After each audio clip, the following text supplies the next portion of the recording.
years, reports of alien sightings have reached astronomical numbers. But are they hoaxes? It was quite easy to reproduce these pictures. Or close encounters? What I saw was real. It was damn real. What is the truth? Are aliens closer than we think? Decide for yourself on Discovery Channel's Alien Invasion Week.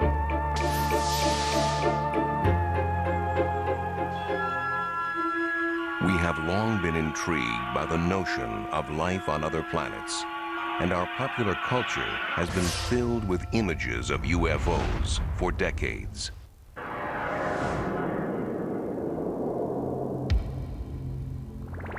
But the first widespread documented sightings of UFOs in the real world came in the closing months of World War II. The sightings we saw were, I think, were in about in the 44, in November or December then. We'd see these balls of light that would fly off the wings of our airplane. The one I saw was like a white light. A lot of the other people reporting in it saw red lights, and some of them would see some green lights, and some of them reported that they would try to chase one while they never could catch it. We would turn into it, and it would turn with us. And we'd turn away from it, and it would still turn with us. And I put my gun sights on, trying to get on it, but I never could. We flew the British Mosquito, which was capable of 450 knots, and we opened it up a number of times and tried to close with it, and we never came anywhere close to it. The pilots dubbed these unidentified flying objects Foo Fighters, but still don't know if they were German secret weapons, optical illusions, or something else entirely. I think the book is open on whether it was imagination, hallucination, or really extraterrestrial or German ground-controlled object, but I haven't seen anything in 50 years that changed the perception of what they were other than unidentified flying objects.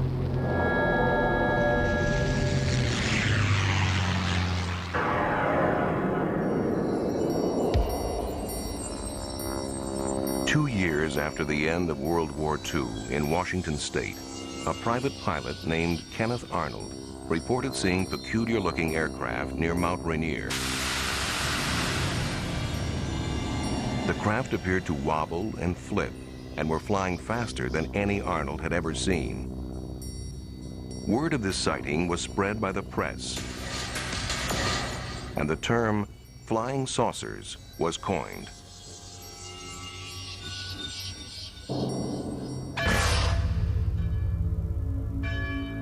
Although life in post-war America seemed tranquil enough, such reports of unidentified flying objects began to multiply. Were these UFOs Soviet reconnaissance planes? Could this explain their apparent presence around U.S. military bases? Fear began to emerge. Atomic secrets could be at risk. National security at stake.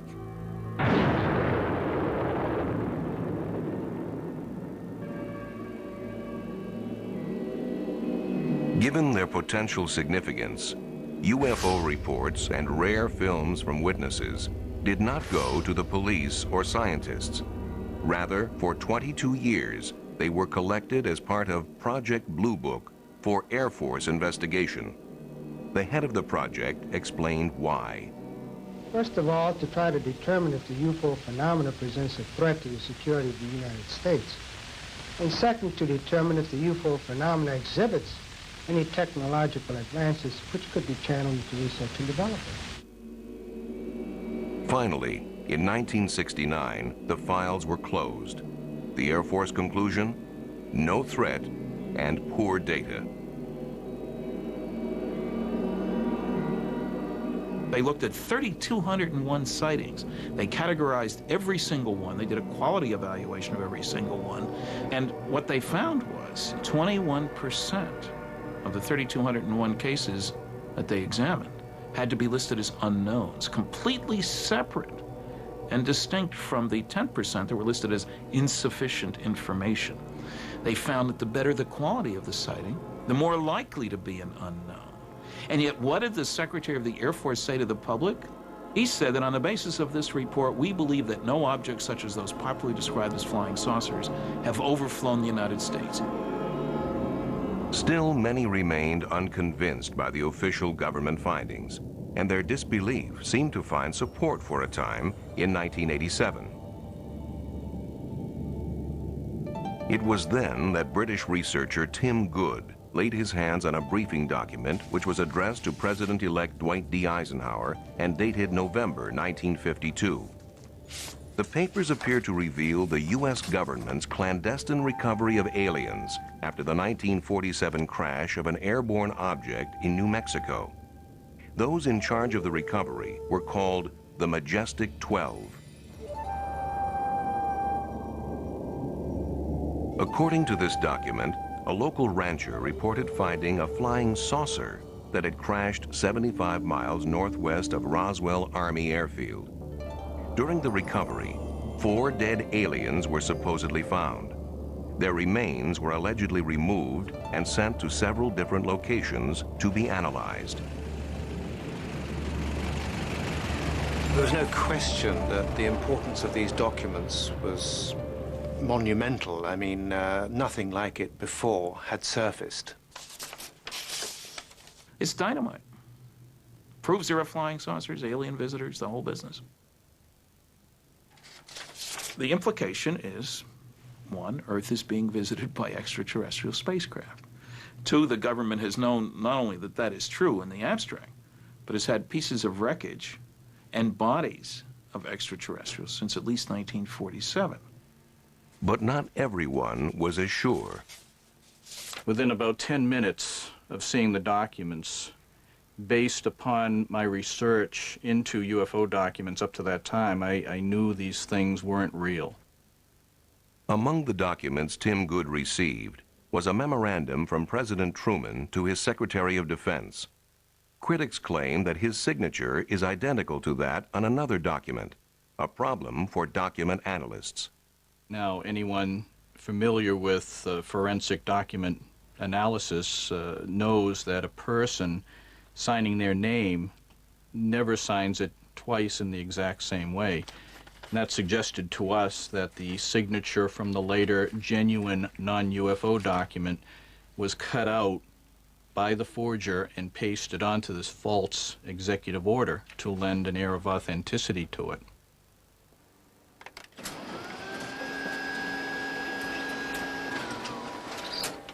They say the signature on there is identical to another signature from a different memo, which I found in the first place. I say if you hold them up to a light table, they are clearly not identical. Regardless, though Tim Good admits the letter itself may be a fabrication, he does not dismiss the information contained within.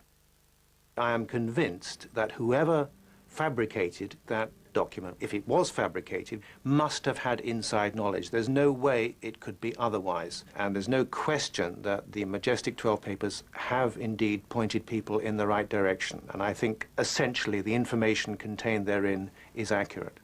Eventually, to get a more complete overview of government documentation regarding UFOs, the Citizens Against UFO Secrecy went to court. The National Security Agency, however, tried to block them. We filed for the 21-page above top secret affidavit. The judge had referenced it in his finding, and we eventually got it. The only trouble is, as you start to go through it, you find that it's blacked out, and pretty soon all blacked out. 75% of the document isn't there, and people say, scrape away the black, there's nothing underneath. They Xerox it first.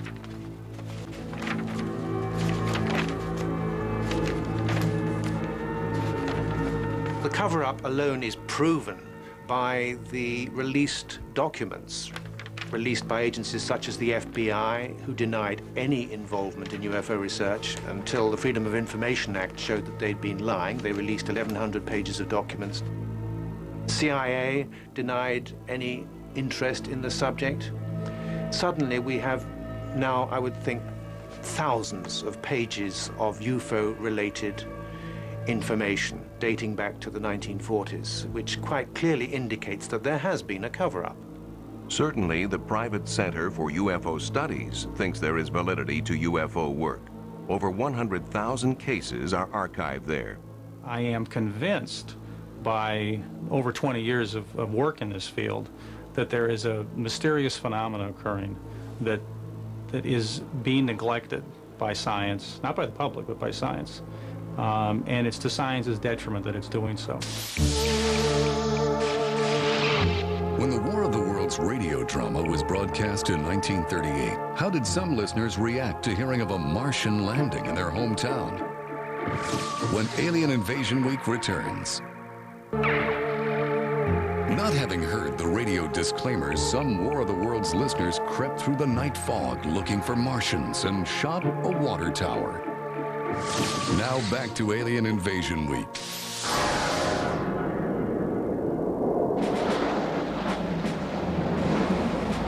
In March 1990, in the former Soviet Union, fighter planes scrambled to investigate pulsing lights northeast of Moscow. For 3.5 hours, they stalked the lights, which moved at speeds up to 3,000 miles an hour. No radar image appeared on the screens of ground stations, but photographs were taken, and thermal imaging produced results. For the Chief of Air Defense Forces, these secret results were proof enough of UFOs. Though journalists are asking if there are other sightings, these 1990 cases were only one supported by evidence.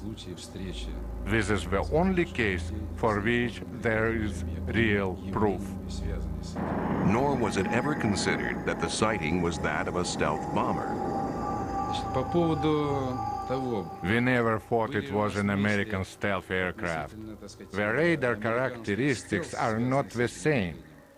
Stealth behaves like a plane in terms of speed and maneuverability. UFOs are very different. The unwritten rule: do not fire on UFOs.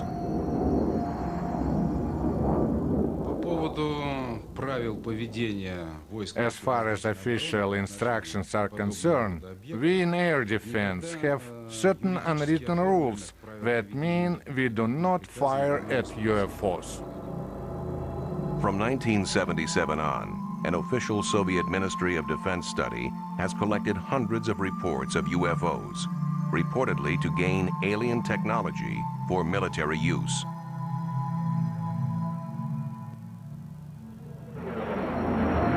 Their files list many cases. In one case, a pilot reported finding a light closing in on him, at which point his aircraft went into rapid descent. Though he landed safely, there was damage to the left wing.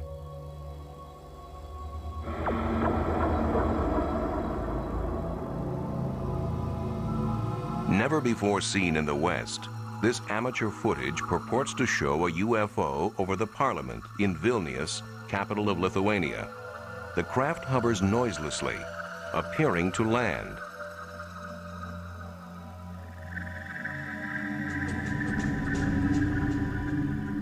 At dawn the next morning, local militia videotaped this nearby.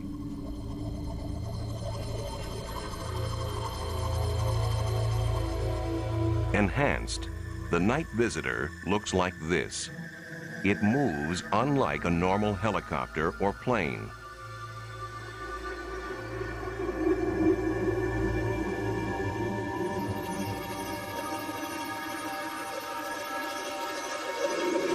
In another Soviet incident, hundreds of people thought they saw a giant UFO over the city of Petrozavodsk in northwest Russia in 1977. But studies established that it was the burning booster of a secretly launched satellite.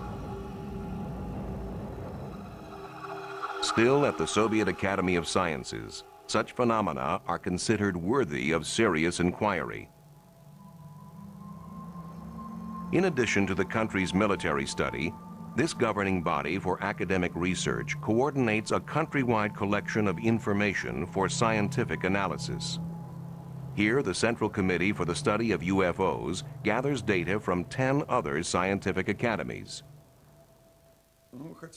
I would like to say a few words about our methods.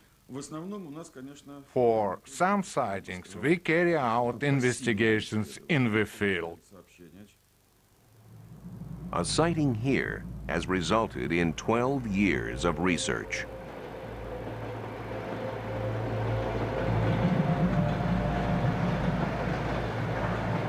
Train passengers reported seeing a UFO, a metallic craft that landed nearby.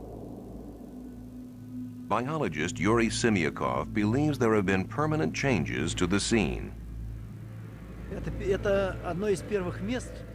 We believe this could have been a landing site. This is a very interesting place because it has such strong magnetic fields. His experiments find living creatures shun this spot. These findings are consistent with studies of other UFO sites, where the ground appears empty of all life, even microbes. Most puzzling of all, Earth samples taken from landing sites contain tiny spheres. His work has led him to conclude these spheres were extraterrestrial in origin, containing DNA, the seed of life itself. In the U.S., tests of these samples were divided. Results indicate that the spheres are either of unknown origin or common parts of groundwater filter systems. Yet some Russian researchers believe alien microtechnology is being placed here by interplanetary prowlers.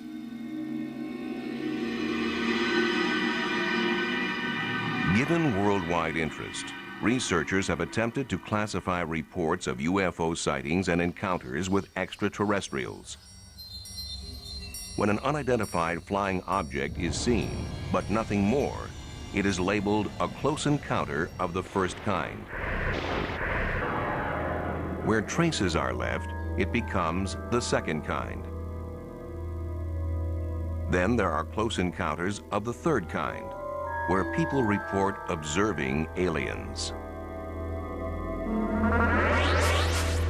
In close encounters of the fourth kind, the witness actually interacts with the aliens. In November 1980, in Tudmorton, England, an experienced police officer, Alan Godfrey, was on night patrol when he saw an object he could not identify. I was on a 10-6 night duty, so I decided that I would go up to this local council estate. As I was about to turn, I saw another 500 yards up the road this object. As I got near to this object, it became apparent to me that what I was looking at wasn't something that I would normally find in the early hours of the morning in Todmorden, you know.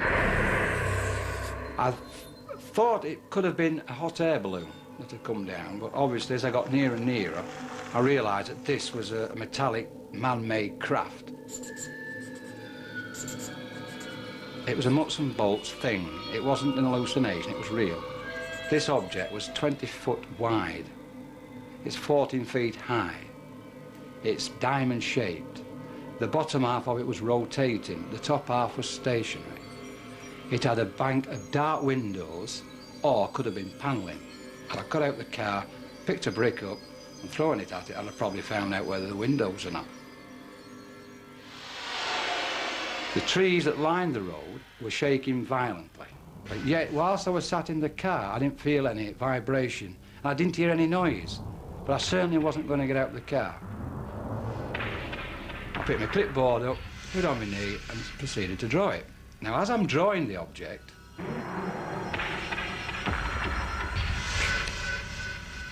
I'm suddenly at the other side of it, driving the police car. And the object had gone. Gone too was a period of time. After hypnotic regression, the officer remembered more. There's a total blackness. Then there's a feeling of floating, as though either me on my own or the vehicle, whatever, is floating. Then I wake up in a room. Now, in this room, there is a very tall humanoid, for want of a better word. He's about 6 foot to 6'6", very tall, thin, with a beard. He had a skull cap on and he had this white gown on. What happens then is I'm asked to get on this bed.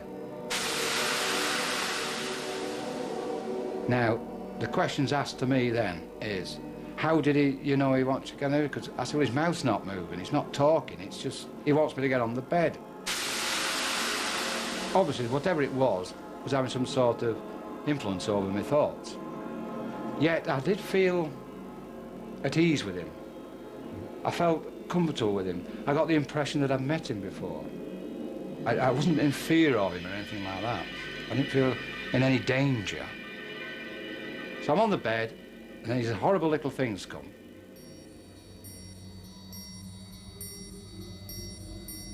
They are a lamp-shaped head with black, dark eyes. That's the best way I can describe them. And there was about 7 or 8 of them.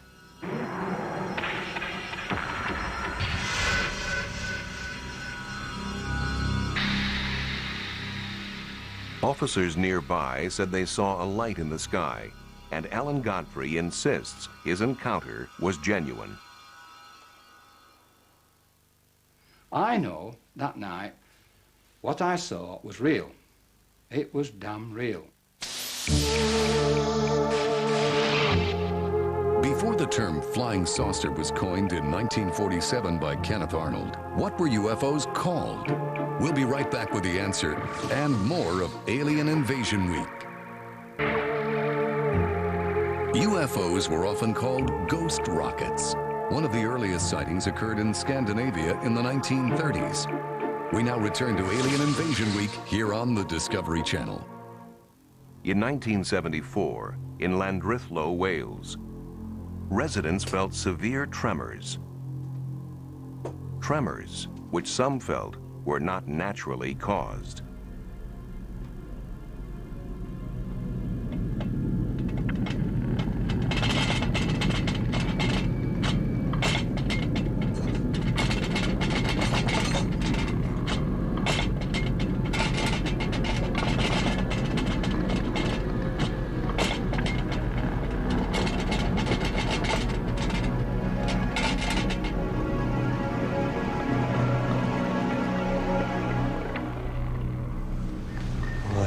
Idea what had happened. I don't think it was an earthquake somehow.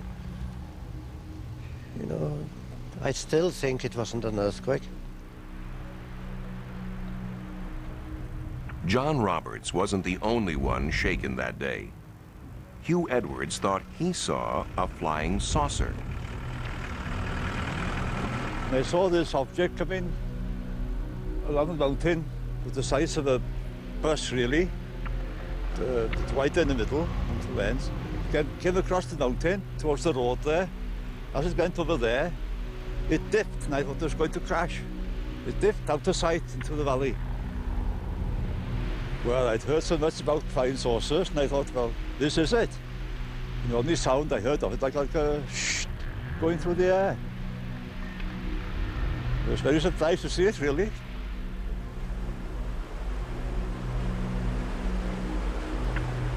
The district nurse thought perhaps a plane was down. I thought there might be an air crash. Maybe as a nurse we could help giving first aid. So I called to my daughters and we got into the car and we made our way up to the mountain. We drove a fair way along the mountain road and to our left we could see a huge orange ball sitting on the mountain, glowing. Yeah, we stopped and we started looking what we thought was going to be an aircraft on fire. Because we'd envisaged sort of, oh God, you know, there might be bodies if it was an aeroplane crash, and we weren't too happy at that prospect, but we were quite surprised to see this big reddish orange ball just sitting there. There were no flames, and it was so uniform. The shape, the round spherical shape of it, made us realise we weren't looking at an aircraft. There were no flames jumping, but it was pulsating, this red-orange object that we saw. And we could see little lights, like fairy lights, coming towards the object in a zigzag pattern, and we assumed at that time possibly there was someone going to see what was what. With hindsight, we realised that a search party couldn't have got there, located it and got there in the time it had taken us to go from the village up to the mounting. Yeah. No one could have organised themselves to get to the object that we saw. Since no search party went out that night, nothing was ever found at the scene. But astronomer Ron Madison has proposed that what the villagers saw that night was a meteorite or fireball, and that it coincided with an earthquake at a nearby fault. Thinking that that explosion might well have been due to an impacting piece of rock, our first reaction was to try to estimate the energy involved. And it seemed to us to be something that would correspond to an explosion of the size of about 600 tons of TNT.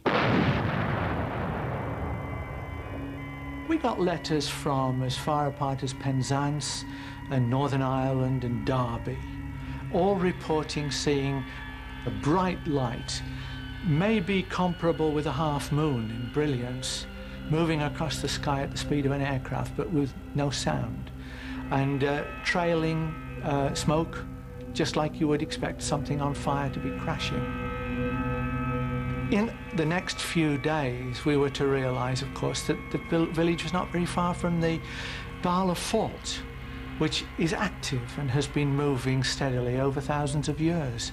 And unbeknown to us at the time, originally, there had been on that evening a movement on the fault, and that is incontrovertible evidence.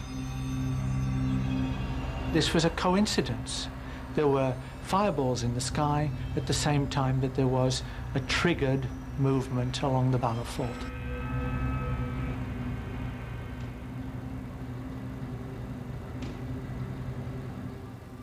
Another highly publicized British sighting proved equally attributable to natural causes, but not before many believed that they too had seen a UFO. In March 1981, policeman Derek Ingram saw and photographed what many thought to be an alien craft that had landed on a fell or hillside. I was in the kitchen of the police house at Cracow. I looked out across the fell, with the kitchen window backs onto the fell, and I saw a very intense bright light, a big band of light, on the rock face of the fell. I watched the light for maybe 10 minutes, and I thought it was worth taking a photograph of. It was unusual. I actually drove up onto the hill and walked across the fell to try and find something on there, maybe something had been dropped or something had happened. There was nothing up there. I couldn't find anything at all that would explain the lights. The faithful saw a finned craft with 3 lights, and as the press had a field day, researchers tried to identify the visitors. After the photographs had been taken, the negatives were given to the Yorkshire UFO Society, who spent 2 years investigating the case. They sent the negatives to Ground Saucer Watch in America and to a very well-known German UFO photographic analyst. Neither groups of people could come up with a satisfactory explanation, and in fact Ground Saucer Watch actually said snow was the best possibility for it. In 1983, the Yorkshire UFO Society went public with the case and actually claimed that it was the best evidence yet for a structured craft being sighted in the British Isles. The investigation continued, and in 1987 we'd almost given up hope of ever finding out what caused it, and I was on a weekend trip in the Dales with my wife and son and decided to stop and show them Cracow Fell. And lo and behold, what should be staring back at me from the cliff face but the Cracow UFO. What they found was certainly a surprise. Right, we're about 1,100 feet up a Yorkshire cliff, and this is the Cracow UFO. It might not look like much from close up, but you can actually see the 3 balls of light on the photograph. They're created there, there and there by a complicated illusion a mixture, in fact, of white lichen, green lichen, the Yorkshire Gritstone rock, which contains quartz crystals, and the rainwater. All this, when it's illuminated at certain angles by rain or damp, it gives the illusion of 3 balls of light. Some days it can be very bright, some days it can be very dull. On the day in particular when Derek Ingram saw it, it was amazingly bright, and that's what created the feeling in him that he'd actually seen something totally unusual, even though he'd actually looked out of his window probably every day for the previous 2 years and not seen it. Though some sightings can clearly be explained by natural phenomena, UFOs continue to have a grip on the public's imagination that is not easily loosened. And there's no shortage of pranksters to capitalize on this fascination.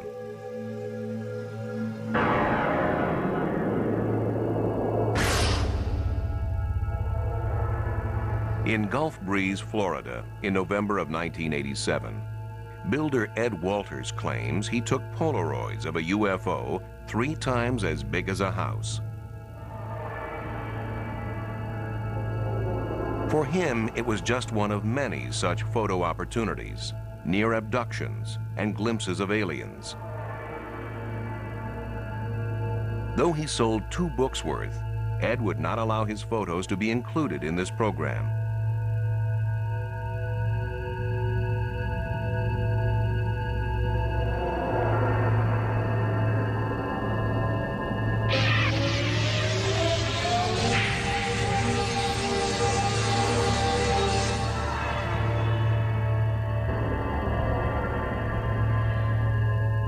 Photographs such as these are not difficult to fake with a little know-how, a styrofoam model, and the right camera. It was quite easy to reproduce these pictures. He took the majority of his early pictures, about 30 pictures, on a Polaroid 108 camera. It is very easy to double expose the film in that camera.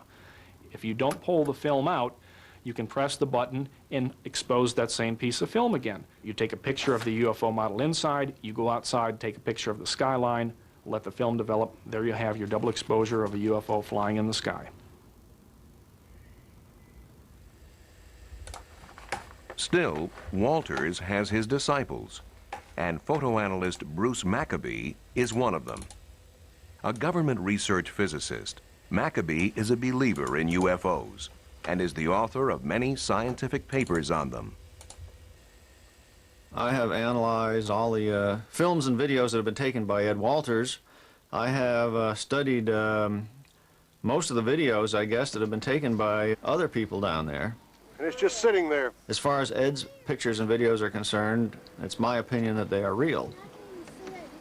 I have analyzed these very carefully, taking into account all the criticisms that have been leveled against them, and have found reasons to reject the criticisms. In baseball, you get 3 strikes and you're out. For Ed Walters, in this case, strike 1 was when a model was found in the attic of his former home.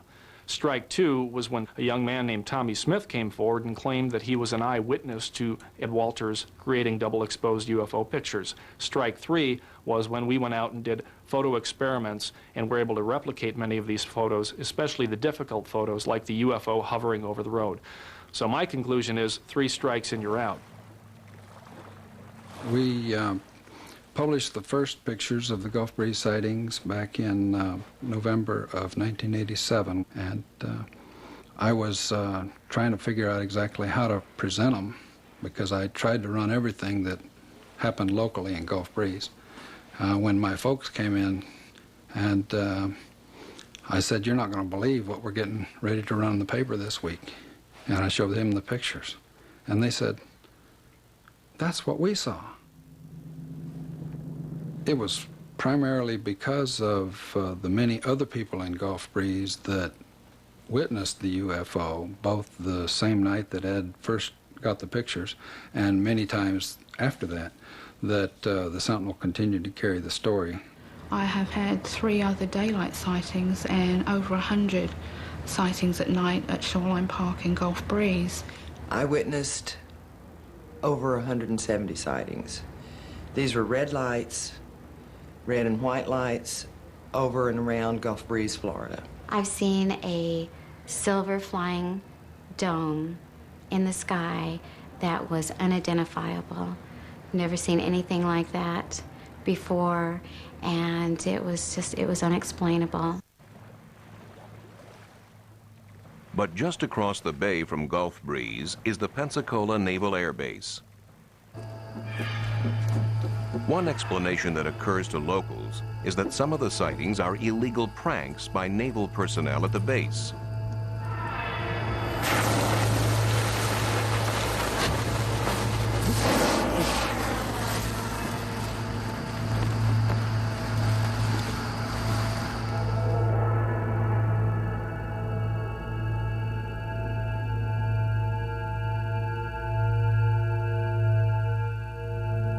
Another possibility is that actual military craft are being confused with UFOs.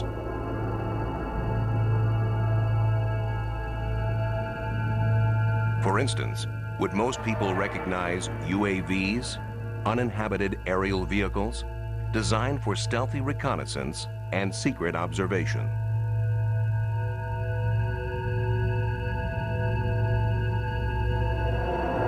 Yet despite the fact that certain sightings may be hoaxes or otherwise explained by natural or man-made phenomena, we keep on looking.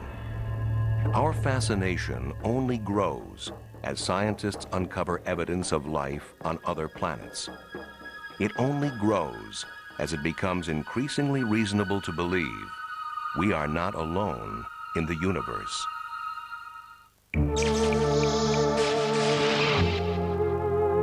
What are some of the most common traits of self-proclaimed UFO abductees? The answer is coming your way when Alien Invasion Week continues after these messages. Self-proclaimed UFO abductees report such common traits as missing or lost time and unexplained scars or markings on their body. We now return to Alien Invasion Week. If signs of life on Mars prove true, extraterrestrial life in general may be even more widespread. Astronomers calculate the number of civilizations we can expect to detect in space. They use the Drake equation. Professor Frank Drake. The first factor is the rate of star formation in our galaxy. Obviously, the more stars you make, the more potential abodes of life there will be. Some fraction of those stars will have planets. That's the second factor, the fraction which have planets. We then have to take into account the number of planets in each system which are potential abodes of life. The next factor is the fraction of systems of living things which give rise to intelligence. The next factor is the fraction of systems and intelligent creatures which develop high technology, detectable technology. But how long do they last? How long are they detectable? Perhaps they're destroyed by cosmic accidents. Perhaps in an ugly way through nuclear war. More likely, we think they become undetectable because they become so sophisticated in their technology that they don't waste any energy. They don't release energy into space, and therefore there's no sign of them to detect. And so we say, well, there must be some longevity. L, the length of time typically a civilization is visible. And now if we take the rate of production and multiply by that L, the end result is that thing we started out to find, which is the number of detectable civilizations in space. And the number is getting bigger. 7 new planets have been discovered in the last year. One planet is almost as big as Jupiter by the 4th star nearest to the Sun, a planet orbiting star 51 in the constellation of Pegasus. The latest estimate of the number of galaxies is now 50 billion. The estimated number of detectable civilizations, 100 million. Are any of these potential civilizations attempting to communicate with us? SETI, the search for extraterrestrial intelligence, is listening. I made the first modern radio search in 1960. All over the world, large radio telescopes were being constructed because the beauty and power of radio astronomy had just been recognized. And also at that time, some very much more sensitive radio receivers were invented. The combination of these new telescopes and these new radio receivers gave us a sensitivity very much greater than we've had before. And this was a first. We had, in our abilities, crossed a very important threshold. So it made sense to search. It didn't require anything special in the activities of the extraterrestrials. If they were just like us, we could detect them. Conducting a SETI search from the Earth's surface is very challenging and very difficult. And the reason is you detect intelligent signals all the time. It's just they're all from us. All from us, and some with an impressive shelf life. Call sign GBTT, Golf Bravo Tango Tango.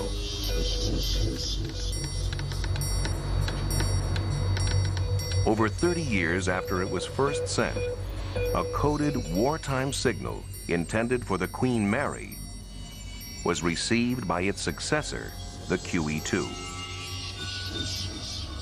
The QE-2 uses the same call sign.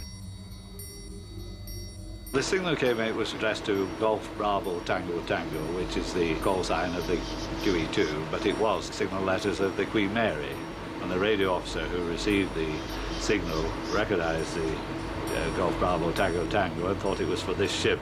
But in reality, when he received it, he realized it was a wartime signal, which had obviously been bouncing around in space for 30-odd years.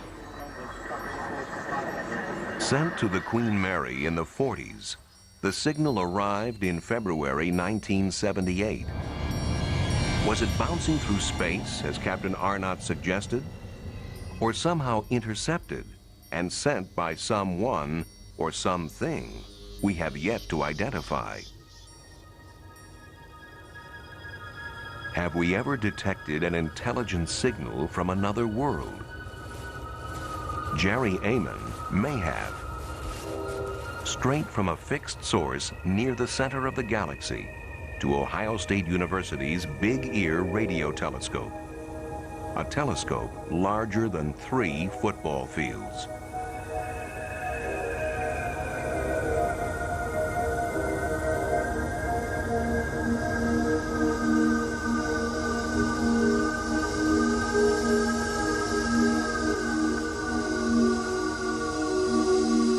We had started a data run on August 15th, 1977 that lasted for about 3 days.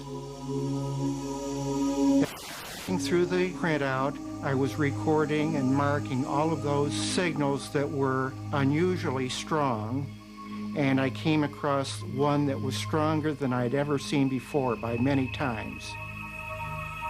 And I was so astonished that I wrote the word "wow!" exclamation point over in the margin without even thinking.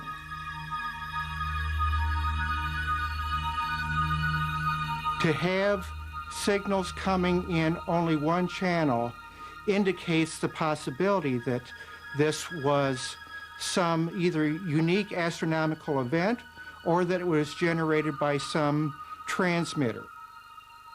We are resurveying the sky using more modern equipment, and we have passed through that same region of the sky and have not seen the WOW source again.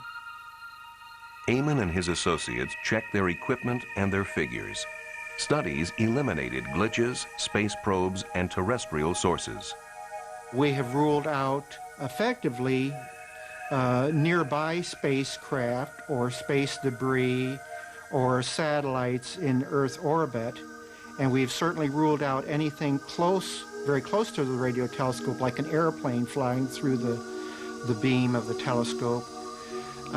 We have not ruled out the possibility that this is actually a signal from extraterrestrial intelligence. The transmission of a signal is one thing, but are there ways to travel these vast distances of space? If you imagine that this balloon is our universe, we live in 3 dimensions in the surface of the balloon. And it has been suggested that there may be what are called wormholes, that, if you like, sort of run across the balloon from one side to the other, or connecting points, which will allow us to travel from one side of the balloon via a shortcut to the other side of the balloon. Imagine that this sheet of paper is our universe and we're at point A and we want to go to point B. Normally we would have to travel through from A to B through the universe. What would be nice, of course, would be if we could find some way of bending the universe in another dimension to bring those 2 points together and then step across the gap. And that's a sort of space warp, if you like, warping the universe to bring those points closer together. As yet, the answer remains theoretical. For now, we are limited to sending craft into nearby space to gather information, capture images, and measure conditions. Could others be doing that too? With that question, we return to our fascination with something larger, something other. We return to our fascination as we continue to face the sky, looking, listening, and longing.